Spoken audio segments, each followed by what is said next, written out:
Halo dan selamat datang kembali di Kindle Talk.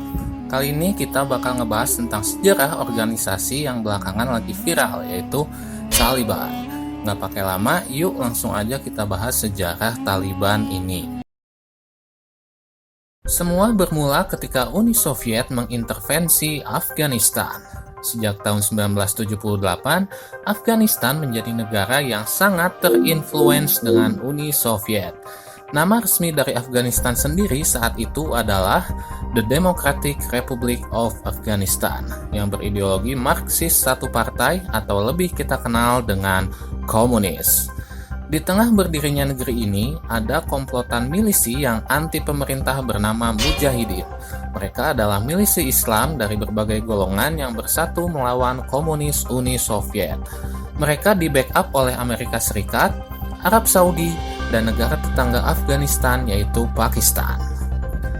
Somehow, Uni Soviet resmi bubar pada tahun 1991. Otomatis pemerintahan komunis di Afghanistan pun ikut runtuh pada tahun 1992. Di sini musuh Mujahidin resmi kalah. Uni Soviet angkat kaki dari Afghanistan, dan partai politik Afghanistan sepakat untuk membagi kekuasaan di tanah Afghanistan. Nama Afghanistan pun resmi berubah menjadi Islamic State of Afghanistan.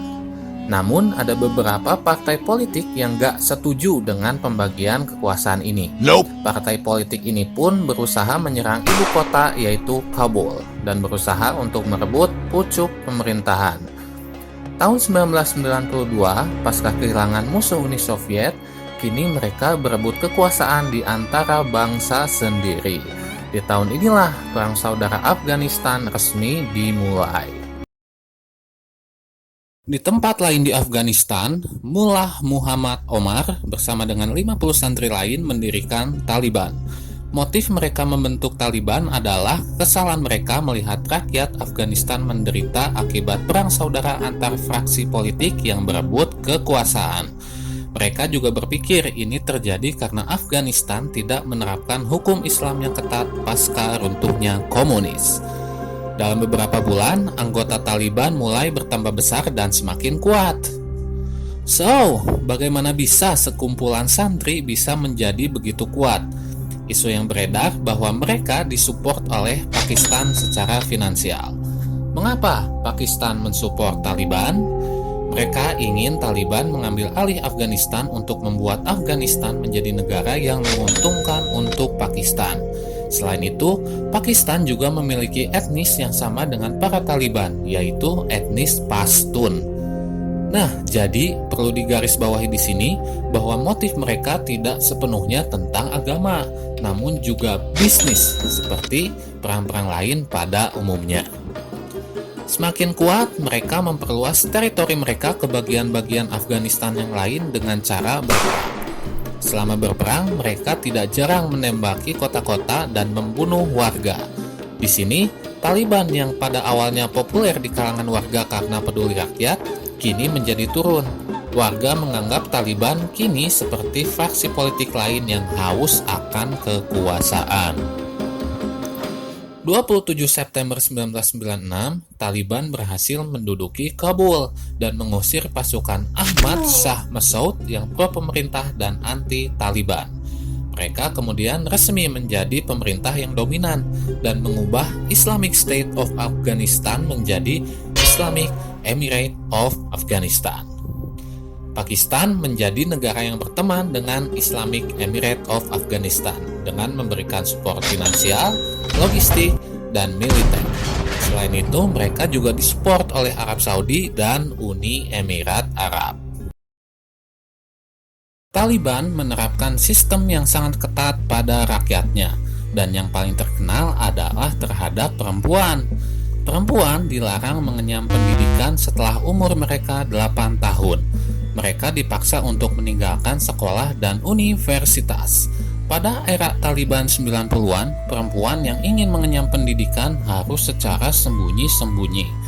Selain itu, Taliban juga menerapkan aturan ketat untuk perempuan yang ingin keluar rumah. Mereka wajib memakai burqa dan didampingi oleh seorang mahram, yaitu anggota keluarga laki-laki. Perempuan juga dilarang bekerja.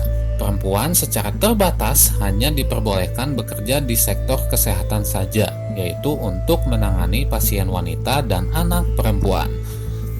Bagi siapa yang melanggar akan dipukul di publik. Apabila pelanggarannya berat, seperti bertemu lawan jenis misalnya, maka perempuan tersebut akan menerima hukum cambuk. Hukuman cambuk biasa dilakukan di Ghazi Stadium, ditonton oleh banyak orang. Selain itu, Taliban juga melarang film, foto, dan hal-hal lain yang menampilkan makhluk hidup. Mereka juga melarang sepak bola, bermain layang-layang, dan musik. Pada periode ini, mereka harus tetap berperang melawan milisi anti-Taliban yang dipimpin oleh Ahmad Shah Massoud, mantan Menteri Pertahanan Islamic State of Afghanistan, pemerintahan yang lama.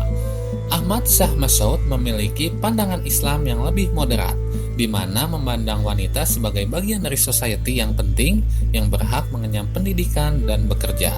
So, pada saat Taliban berkuasa, banyak warga Afghanistan dilaporkan pindah dari zona yang dikuasai Taliban ke zona yang dikuasai Massoud. Somehow Taliban sanggup bertahan dan tetap menjalankan pemerintahannya, hingga akhirnya terjadi tragedi 9/11 pada tahun 2001 yang meledakkan gedung World Trade Center, yang menyebabkan kekuasaan mereka di Afghanistan melemah dan tidak jadi pemerintahan dominan lagi.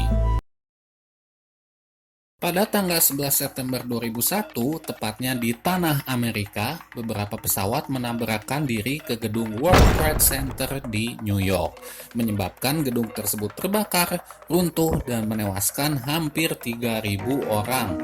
Amerika kemudian marah dan menyalahkan kelompok teroris Al-Qaeda atas kejadian ini. Amerika juga menuduh Taliban telah menyediakan Osama bin Laden, pemimpin Al-Qaeda, tempat untuk bersembunyi. Amerika menuntut Taliban untuk menyerahkan Osama bin Laden. Taliban berupaya untuk bernegosiasi dengan meminta bukti apabila Osama bin Laden terlibat dalam aksi 9/11. Amerika menolak negosiasi ini. Tak lama, Amerika dan sekutunya seperti Inggris, Kanada, dan beberapa anggota NATO melakukan invasi ke Afghanistan. Bekerja sama dengan milisi lokal yang anti-Taliban, mereka melakukan operasi untuk menurunkan Taliban dari puncak pemerintahan. Mereka berhasil. Taliban mundur dan kekuasaannya resmi berakhir pada tahun 2001. Di titik ini, pemerintahan Afghanistan kini menjadi terinfluence oleh Amerika Serikat. Amerika Serikat menempatkan pasukan mereka dan membantu pemerintah Afghanistan untuk mengusir Taliban. Pendidikan kembali normal dan perempuan kembali diizinkan untuk mengenyam pendidikan, bekerja, dan hak-hak lainnya. Setelah 20 tahun berperang, Amerika dan Taliban akhirnya menandatangani perjanjian damai, tepatnya pada Februari 2020. Taliban berjanji bahwa mereka tidak akan membiarkan Al-Qaeda atau ekstremis lain beroperasi di wilayah mereka. Amerika juga sepakat untuk menarik pasukannya dari Afghanistan. Kepergian pasukan Amerika membuat militer Afghanistan melemah. Dalam waktu yang singkat, pasukan Taliban berhasil menguasai kota-kota penting di Afghanistan, hingga akhirnya berhasil menguasai ibu kota Kabul pada Agustus 2021. Hal ini menjadi peristiwa secara de facto bahwa Afghanistan kini berada di tangan Taliban. Nama Afghanistan kembali berubah menjadi Islamic Emirate of Afghanistan. Banyak warga Afghanistan yang melarikan diri karena takut dan trauma akan ketatnya aturan yang diterapkan Taliban di masa lalu, terutama kaum perempuan. Namun Taliban dalam konferensi pers terbarunya menyebutkan bahwa Taliban yang sekarang akan menghargai hak-hak perempuan sesuai syariat Islam dan tidak akan menghukum warga yang dulunya bekerja untuk Amerika. Sekarang, tinggal kita lihat bagaimana Taliban yang sekarang akan membawa Afghanistan. So, itulah sejarah daripada organisasi milisi Taliban di Afghanistan. Jika ada kekeliruan, mohon dikoreksi. Dan jika ada yang ingin ditambahkan, silakan ketik di kolom komentar. Saya Romi, sampai jumpa di Kindle Talk selanjutnya. Dadah!